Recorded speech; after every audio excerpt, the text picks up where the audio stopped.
Murder needs no ghost come from the grave. We have murders in New York without benefit of ghouls and goblins. You're a long way from New York, Constable. The assassin is a man of flesh and blood, and I will discover him. There is a town upstate, 2 days' journey to the north in the Hudson Highlands. It is a place called Sleepy Hollow. 3 persons have been murdered there, all within a fortnight. Each one found with the head lopped off. You will take these experimentations of yours to Sleepy Hollow, and there you will detect the murderer. Bring him here to face our good justice. How much have your superiors explained to you, Constable? That the 3 were slain in open ground, their heads found severed from their bodies. Their heads were not found severed. Their heads were not found at all. Taken by the headless horseman. Taken back to hell. The horseman was a Hessian mercenary, sent to these shores by German princes to keep Americans under the yoke of England. But unlike his compatriots, who came for money, the horseman came for love of carnage. This butcher didn't finally reach his end until the winter of '79, not far from here, in our western woods. He chopped off his head with his own sword. Even today, the western woods is a haunted place where brave men will not venture.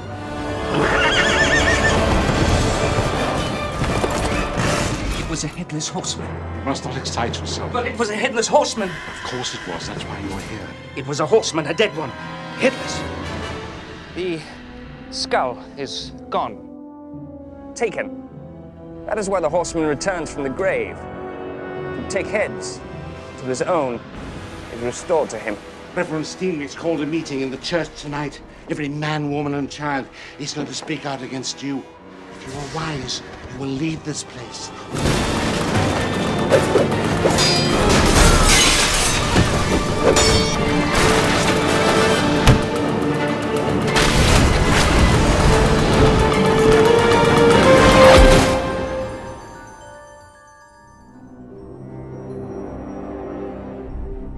In late November of 1999, Sleepy Hollow slashed its way onto the big screen in the USA and made its way to the UK in early January the following year.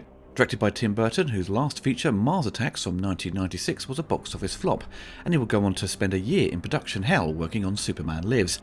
With that being cancelled, Tim was given the opportunity to direct Sleepy Hollow on a budget very similar to Mars Attacks, at nearly $100 million. Sleepy Hollow would prove to be successful for Tim, earning over $200 million worldwide, and became a big hit on DVD, and it would be one of the last Laserdiscs released for the US market. Sleepy Hollow would earn an Academy Award for Best Art Direction and a BAFTA for Production and Costume Design. The reviews back in 1999 generally leaned on the positive. Empire magazine awarded it 4 out of 5 stars, saying, "Yes, there are faults, depth fainting becomes a tad wearisome, and the climax ups the melodrama factor to about 11. But what remains is a beautiful slice of fear. This is Tim Burton's world. We should be grateful just to spend a couple of hours in it." Total Film gave it 3 out of 5, saying, "Sleepy Hollow is close enough to classic Burton, lavish sets and costumes, gothy Danny Elfman score, style and atmosphere to spare, wobbly plot all present and correct to gratify his supporters, and frightened a few new ones in the bargain." Sight and Sound magazine, who I always found confusing with their reviews, did they like the film or not? But they were very clear with their opinions on Sleepy Hollow. Burton has been all potential and no delivery, with qualified exceptions for Ed Wood and the first Batman film. Even with an almost mythic story at its foundation, Sleepy Hollow doesn't seem like the work of an eccentric visionary, as Burton has long been labelled. It's more like the good-natured mess produced by a shallow sentimentalist, an undisciplined imitator with a keen sense of style. On the show Roger Ebert at the Movies, Gene Siskel had sadly passed away by this point, and Roger would invite different guests on each week. And Roger gave Sleepy Hollow the thumbs up, saying, "It's a surprisingly good movie.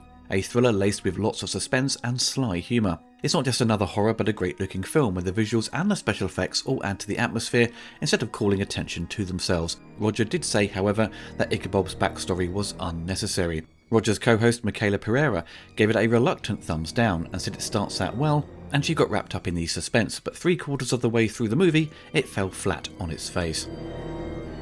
To many fans over the years, they see Sleepy Hollow as Tim Burton's last decent film, as his career moved into adaptations of Charlie and the Chocolate Factory, Alice in Wonderland and Dumbo, with many proclaiming their love for old-school Burton had disappeared into more commercial properties that were met with a mixed reception. But some seem to forget his smaller pictures like Big Fish and Big Eyes showcased his stronger efforts as a director, and with the recent Beetlejuice, it demonstrated that Tim Burton can still return to his old-school roots. In 1993, makeup effects legend Kevin Yeager had moved into directing, and while working on the show Tales from the Crypt, he wanted to adapt Washington Irving's short story The Legend of Sleepy Hollow into a feature film. Kevin's agent introduced him to Andrew Kevin Walker, who had also worked on Tales from the Crypt and would later pen the scripts for 7 and 8mm. He would help Kevin expand the short story into a film treatment.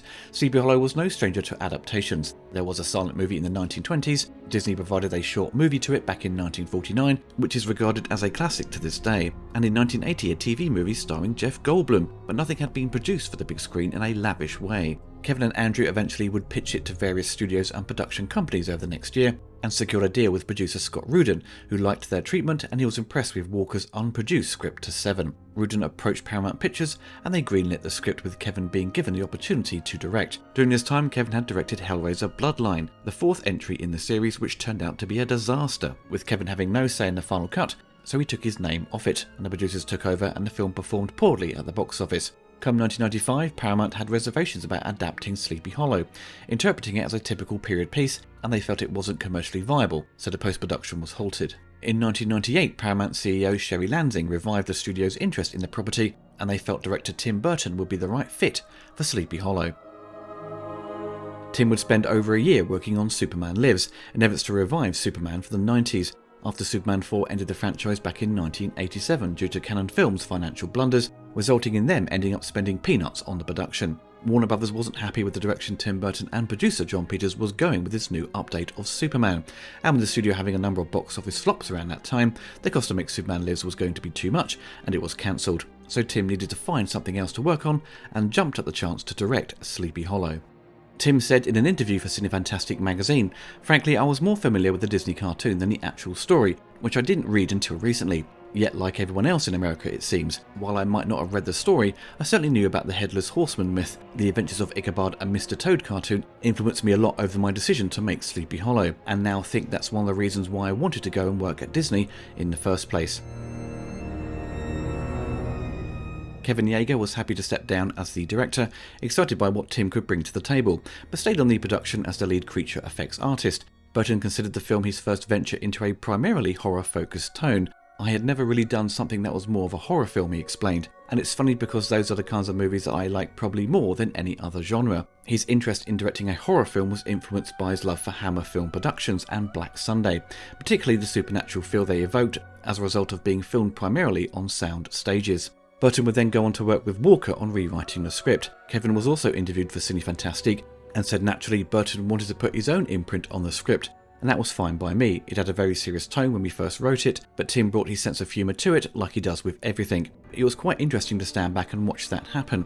It was always scary and dramatic, but Tim's quirkiness took it beyond our expectations and made it into something better. With all the death in the story, it does get quite gruesome, but Tim's humour lightened all that up. Kevin also said, "If I'd have ended up directing Sleepy Hollow, I would have probably gone further into the darkness and horror. I now see how that would have been the wrong turn to take." Tim added his own distinctive flavour and the film is much better for it. Producer Scott Rudin suggested famous screenwriter Tom Stoppard rewrite the script to add additional parts to emphasise the romance between Ichabod and Katrina, though his work went uncredited. For the cast, we have Tim Burton's frequent collaborator Johnny Depp as Ichabod Crane. During the early stages, a number of actors were considered when Kevin Yeager was intended to direct, but once Tim was involved, he knew it had to be Johnny. Tim had worked with him on Edward Scissorhands and my personal favourite Burton film, Ed Wood.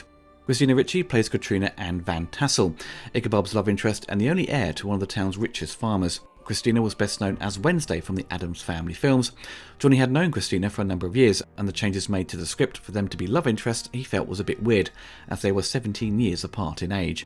Christopher Walken, who had worked with Burton on Batman Returns, plays the Headless Horseman, who returns from the grave to reclaim heads on orders of the one who stole his head from his grave. For the fight scenes, he was doubled by Ray Park, who had become well known the year before as Darth Maul, and Matt Cooper would double for the horse riding sequences. Miranda Richardson plays Lady Mary Van Tassel, the wife of Baltus. Miranda was best known to many in the UK as the Queen from Blackadder Season 2. And then I dreamt once that I was a sausage roll. This was the first time I'd seen her in a film, but she had appeared in many popular films way before Sleepy Hollow, and is still getting a lot of work to this day. Michael Gambon plays Baltus Van Tassel, Katrina's father. After Peter Van Garrett is murdered, he is placed as the leader of the town. Michael, a legend of the stage and screen, was best known in the later part of his career as Dumbledore in the Harry Potter films. Caspar Van Dien, best known at the time for his lead role in Starship Troopers, plays Brom Van Brunt, and is romantically involved with Katrina before Ichabod turns up. Caspar put on £20 to play the part. To prepare himself for the role, Van Dien steeped himself in Sleepy Hollow culture, and saw all the other versions of The Legend of Sleepy Hollow and read the novels, and got 4 different copies of it, because he was told it existed in many versions. Frankly, they were all more or less the same, he said, but they all had such great vocabulary. Geoffrey Jones plays Reverend Steenwick, the austere, corrupt town pastor. Geoffrey had worked with Tim on Beetlejuice and Ed Wood. Richard Griffiths plays the magistrate Samuel Phillips. Tim loved Richard in With Nell and I and wanted to work with him. Richard, like Michael, was best known in his later years for his role in the Harry Potter series. One of Richard's early roles was in Superman 2 as one of the terrorists in Paris. The Sith Lord Darth Sidious, Ian McDiarmid, plays Dr. Thomas Lancaster, the town doctor and surgeon. Ian had just finished shooting Star Wars Episode 1 The Phantom Menace. He compared the aesthetics of the two films, stating that their physical sets helped the actors get into a natural frame of mind. Having come from the blue screen world of Star Wars, it was wonderful to see gigantic, beautifully made perspective sets and wonderful clothes, and also people recreating a world. It's like the way movies used to be done. Michael Gough plays James Hardinbrooke. For Tim's love of Hammer horror, he cast him as Alfred in Batman, and wanted to work with him again for Sleepy Hollow, and Michael came out of retirement as a favour for Tim. Mark Pickering plays young Masbeth, an orphan who looks towards Ichabod as a father figure, after his father, played by Mark Spalding, is slain by the Horseman. This would be Mark's first acting gig, and will later appear in Calendar Girls and Les Miserables. Tim's ex-partner, Lisa Marie, plays Lady Crane, who appears in flashbacks. Lady Crane practices witchcraft, for which she is killed by her strict religious husband. Lisa had appeared in Ed Wood and Mars Attacks. Their relationship would break down when Tim got involved with Helena Bonham Carter while he was directing Planet of the Apes. Stephen Waddington plays Mr. Killian. Stephen had already established himself as an actor for the big screen, appearing in The Last of the Mohicans, 1492 Conquest of Paradise, and recently appeared in the Uncharted movie. And for cameo roles, we have Christopher Lee as the Chief Magistrate. He isn't impressed with Ichabod's methods of scientific investigation and puts him to the test, and sends Ichabod to Sleepy Hollow to use his methods to solve the crimes. Alan Armstrong plays the High Constable, Peter Guinness plays Lord Crane in flashbacks, Ichabod's fanatically sadistic father, and Martin Landau, who won an Oscar for his performance in Ed Wood as Bela Lugosi, plays Peter Van Garrett, Sleepy Hollow's chief citizen until his death at the hands of the Headless Horseman.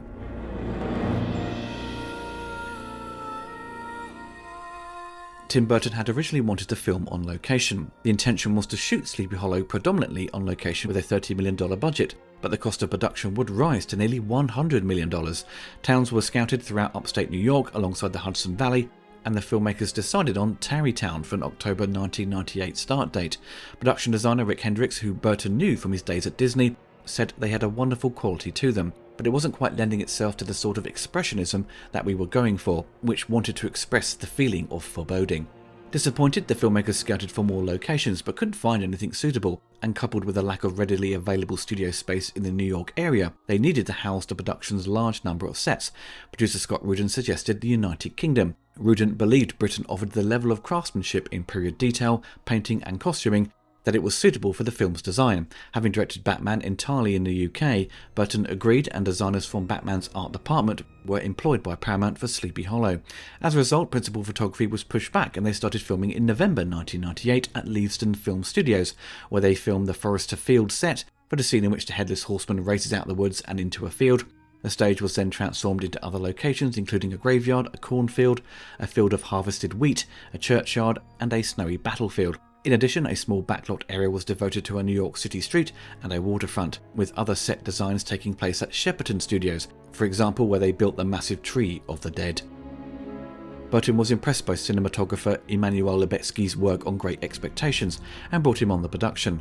They contemplated shooting the film in black and white, and with an old square Academy ratio. When that proved unfeasible, they opted to apply the bleach bypass process to desaturate the image and increase the colour black with the heavy use of soft lighting and with the contrast on the film stock being increased in post-production to add to the monochromatic feel. Production then moved to Colden 4 Estate in Hambledon for a month-long shoot in March, where the town of Sleepy Hollow was constructed. The producers at first thought they could easily find a town to fit their needs, but they just ended up creating their own town. Filming in Britain continued through April, and a few last-minute scenes were shot using a soundstage in Yonkers, New York. During the final editing stages, Tim Burton was surprised to see Francis Ford Coppola's name on the credits. He hadn't worked with Francis during the production, but this wasn't the first time he experienced this. Having directed Batman, he saw credits for the executive producers who he had never met. American Zoetrope had provided some minimal production duties, and having Francis's name on the production did give it an extra level of respect and class when it came to advertising the picture. For the film story, it opens in New York in 1799. Police Constable Ichabod Crane is out on duty and discovers a dead body in the river, and wants to investigate how he died with his new methods of detecting. His superiors don't believe his methods, but want to see how he can use his techniques and solve the crimes in Sleepy Hollow, which has been plagued by a series of brutal murders. He arrives and meets the insular town elders. He learns the locals believe the killer is the undead apparition of a headless Hessian mercenary from the American Revolutionary War, who rides a black steed in search of his missing head. Ichabod begins his investigation and is very sceptical about these events and believes the crimes are from a human, not a ghost beyond the grave. As he continues his work, he boards with the Van Tassels. When Jonathan Masbeth is killed, Ichabod takes Johnson's son, young Masbeth, under his wing. They both exhume the victims on a tip from the magistrate, learning that the widow died pregnant. Ichabod later witnesses the horseman killing the magistrate shortly after, and starts to believe the townspeople and their fears of the horseman. Ichabod and young Masbeth head into the woods and meet a witch who reveals the location of the horseman's grave at the Tree of the Dead. Ichabod spots Katrina following them, and she joins him to find the tree. Ichabod digs up the horseman's grave and discovers the skull has been taken, deducing that it had been stolen by someone who now controls him, and that the tree is his portal into the living world. By their surprise, the horseman reveals himself as he charges into the town, and Ichabod chases after him.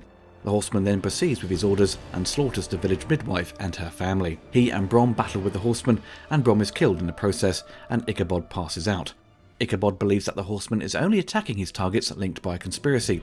He and Masbeth visit Hardenbrook, who reveals that the first victim, Peter Van Garrett, had secretly married the widow, writing a new will that left his estate to her and her unborn child instead of his grown-up son, Dirk, the second victim. Ichabod deduces that all the victims except Brom are either beneficiaries or witnesses to this new will, and that the horseman's master is the person who would have otherwise inherited the estate, believing that Baltus was possibly behind it. Katrina, who's looking at Ichabod's investigation, goes through his notes and discovers the accusations and burns the evidence. Hardenbrook commits suicide, and Steenweck orders a town meeting to discredit Ichabod. Baltus sees the horseman approach his wife and runs off and tells Katrina he has killed her mother. The horseman can now be seen charging towards the church. The visual effects for Sleepy Hollow would be provided by ILM, who are probably struggling from major burnout from the Phantom Menace, and with additional work by UK-based companies such as The Mill handling motion control photography, and the Computer Films Company assisting with additional digital effects. There would be 150 digital effects to complete, which is surprisingly quite low for a big budget feature. As Tim had used a large amount on Mars Attacks, which he got sick of, he wanted to do as much in-camera as possible this time. Kevin Yeager would supervise the human and creature effects. Kevin said, having been so involved in the script, there was a tremendous amount I wrote I really wanted to do. That was part of my deal. I wanted loads of decapitations, dead animals, mechanical horses, dead bodies, and creature stuff like bats. What has been so great about working with Tim that he comes from the animation side of things. We talk the same game, even if it does take him a while before he sees something. A lot of directors would lay out exactly what they want, and if you vary from it, you are in trouble. Not Tim. He will give and take and always respects your opinion. The visual effects supervisor Jim Mitchell said, Tim wanted to shoot the movie as if the horseman really had no head, and it was my job to make sure I'm getting all the elements I need for erasing it while not getting in anybody's way. Because the stunt headless horseman wears a blue hood in most other shots, everyone thinks we're doing a blue screen extraction, but that's more for delineating where the horseman's actual head is in relation to his collar. The blue hood gives us a colour to separate out. That means hand rotoscoping along the collar, and for a lot of the shots in front of the headless horseman, we have to reconstruct the whole collar within the computer. The windmill that was used for the finale was made up of a 60-foot tall forced perspective exterior and a quarter-scale miniature that would get set on fire and explode. The interior of the mill, which was about 30 feet high and 20 feet wide, featured wooden gears equipped with mechanisms for grinding flour. The visual effects throughout are very consistent. I think due to the fact that Tim Burton wanted a lot of stuff within camera, and with this style of photography, it can hide a lot of the shortcomings of certain effects, but on the flip side it makes everything seamless. There is some good digital work on the witch, with the jump scare of her eyes and tongue popping out. There are some early attempts at CG blood for the decapitations, which keeps it from getting a stronger rating. As we see in the return of the head to the horseman, it's a really well animated sequence as the flesh regenerates, but it's a bit silly when his tongue reappears. You can tell the animators were having a lot of fun with it. Overall, it has solid visual effects, mainly down to the fact Burton got the number of digital shots down and photographed a lot in camera, giving the effects artists a lot more time to refine their work.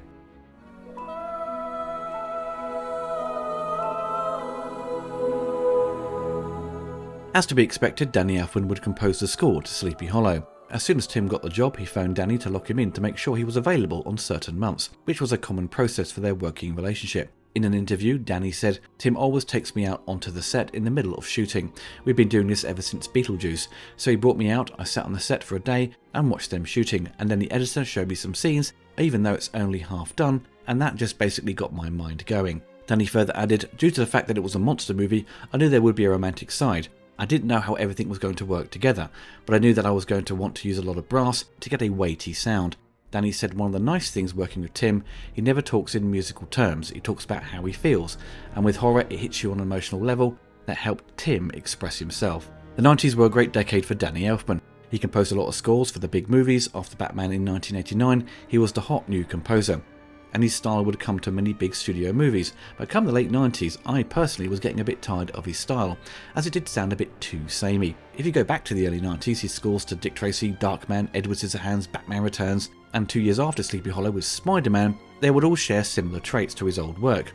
Danny Elfman even admitted to this when he was interviewed for The Frighteners making of. He summarised by saying, "You're going to get crossover with his other work, especially when it comes to horror comedies, but Sleepy Hollow would surprise me personally. I think down to the fact that it was a gothic horror, so the tone is very serious and it strives to create a sense of threat. It's not heroic throughout, it's about setting the mood, but it gives you a lot of character to the music to make the themes very recognisable. It doesn't have the stylings of Danny's more wacky circus-like compositions. It stays very firmly in the horror, but it's mixed with suspense. As the movie is so strong visually, it clearly gave Danny many ideas to get creative, and the music just adds to the atmosphere and complements it so well. He composed so much music and refined it before its final stages. When the soundtrack was eventually remastered and expanded on from a couple of years ago, it was 4 CDs long. Sleepy Hollow is definitely one of his best scores, and the perfect one to wrap up his huge success of the 1990s.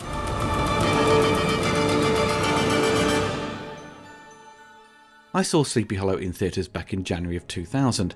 This was the first time in a while I was excited to see a Tim Burton film. Mars Attacks didn't have me rushing to see it in the summer of 1996, and I rented it a year later on tape. The film was okay, but it wasn't great. I certainly wasn't happy with him going to direct a Superman film, which thankfully didn't happen, so with Tim returning to a gothic backdrop and a horror movie, the first he would work on in this genre, and taking it seriously, it seemed like the perfect material for Burton. After seeing it, I was very impressed with the film. The visual style was incredible. Along with the set design, it felt so unique when we were being given big movies around this time with extensive blue screen work. This was old school filmmaking that made it stand up extremely well to this day. Being from England, the Sleepy Hollow story was unknown to me. I'm sure it was to some people, but its story isn't part of our pop culture. I knew of the Headless Horseman, maybe down to having seen the old Disney animated short, but I have no memory of it. But seeing the commercial for the latest Burton movie, dealing with the horseman returning from the grave to chop off heads, was certainly very appealing to me. Just the look of the movie was enough to part with my cash to see it, but I did have some issues with it at the time. It didn't stop me from buying it on DVD, and I've watched it many times since, but I want to highlight some of the problematic parts that have always bugged me. Now, with all stories involving a whodunit, the journey to that discovery is the most important and thrilling aspect of the story. The audience are taken on this investigation and are led down false routes to make you think, oh, this person did it, then it shifts to make you believe it's someone else. Loads of clever twists and turns before the major reveal is made. But Sleepy Hollow is a bit clumsy with its execution. First, we are told about people who haven't been introduced or had any dialogue, they have just been killed off. We get short dumps of exposition to inform us of how they were connected to the Van Garretts. With most crime-related TV shows, for example, they do this, but most often they have their set of characters have some bearing on the story, so it's easier for us to follow the events. Once Ichabod has some clear idea who is behind these murders, when he visits Hardinbrooke to go through the records and finds the new will by Van Garrett, it just dumps all this exposition in one go, revealing most of the people killed were witnesses to his new will, resulting in Ichabod concluding that the Van Tassels were behind this, with Baltus being the prime suspect. We don't really see Ichabod use his new methods of detecting. He brings out his new technology to confirm if the lady was pregnant, but often he just gets given clues by other people. It would have been nice to see him interact with the locals in like a pub or something, and perhaps overhear gossip that he can use to help his investigation, and it would have made more use of the town instead of a few select locations. The end result, it doesn't quite create an interesting narrative around discovering who is behind the control of the Headless Horseman. If all you are doing is just saying names of characters and not knowing who they are, it does get confusing. Once it's revealed, it all makes sense, of course, with Lady Mary going full swing, telling Katrina her entire plan to make sure the audience are completely caught up with what's going on to avoid confusion. Now, this is a classic example of how many murder mystery shows and films operate, but often they are a bit more clever with their building blocks of discovering who committed the crime. I recall guessing it was her when she's getting it on with Steenweck and pulling out a knife. A typical trait of these type of stories is to have the villain appear innocent. Don't give them too much screen time so they become a suspect, and then let it play out near the end that they are in fact the culprit. Once the mystery is solved, the action kicks in for the finale, which is fine, and an enjoyable chase sequence ensues. By this point, the film doesn't really have much more to offer aside from Ichabod battling with the horseman, and with the horseman having his head returned so he can take Lady Mary back to hell with him, resulting in a straightforward, happy ending. The performance of Christina Ricci and the romance between her character and Johnny Depp exhibits zero chemistry on screen despite them knowing each other for a long time off camera. Christina often delivers strong and convincing performances, but in Sleepy Hollow, she is so wooden in her delivery of her lines. She seems to be uninterested in the script, and when the romance begins to build between her and Ichabod, which sort of comes out of nowhere and doesn't go anywhere, Ichabod says he was bewitched by her as a term of affection. And they kiss a couple of times, but you don't believe in their romance. It feels very forced and basic to just tick off some list the studio created, so to make sure that the film does have some romantic elements, but it falls completely flat. Ichabod's backstory about his mother being a witch doesn't really have much impact on the story. You could cut it out and it would have no real effect on the film. It's deployed to showcase Ichabod's connection with witchcraft and the spiritual world, that he has moved away from to focus on science, but needs to pull from his childhood experiences to believe in the horseman. He has that simple trick of a canary in a cage to create an illusion, which plays into his doubts about the horseman and uses it to help him focus. But if you were to cut anything, you could easily remove his backstory or slim it down. Now, aside from my issues with it, on the flip side, the casting is superb, with the supporting players featuring some of the best British actors. It just elevates the picture. These classically trained performers just deliver the dialogue with such gravitas, it makes it so entertaining to watch. And Johnny Depp ups his game and provides some great comedy. All Tim Burton films have a great slice of humour, and Sleepy Hollow has those moments to lighten up the tone. Seeing the Headless Horseman in action is a lot of fun, seeing him slicing heads off with such finesse and battling Brom is a cool sequence. Having modern fighting thrown into this time period may be a little over the top, but modern audiences want something flashy, and Burton and his team deliver the goods in this department. Not everyone will agree with some of the issues I've pointed out, but despite some of my nagging problems with it, I still return to it every year or so, because it's still very enjoyable. It has fantastic visuals, performances, the score is very memorable, and despite some clumsy elements, the positive moments outweigh its somewhat more mediocre parts to deliver a worthwhile movie from Tim Burton. With some of his previous movies and even his later ones, I always got a sense he loses interest in them. He often gets so wrapped up in how they look and sound that the story becomes less important. All the action suffers if the film features it, but Sleepy Hollow has a more focused Tim Burton behind the camera. You can tell he is really interested in telling the story of Sleepy Hollow, so it does have a generally good structure to it. It just has a few problems that could have made it a 5 out of 5 movie, but the films we all love are rarely perfect.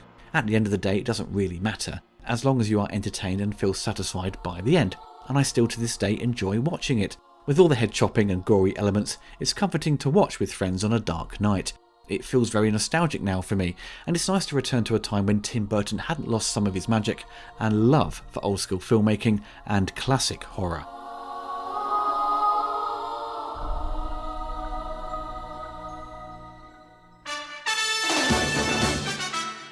Hope you enjoyed the video. Don't forget to click the like button and hit the bell to be notified of my latest reviews. Big thanks to my patrons and YouTube members for supporting the channel. If you want to get involved and gain access to exclusive videos and take part in Q&As, follow the link below.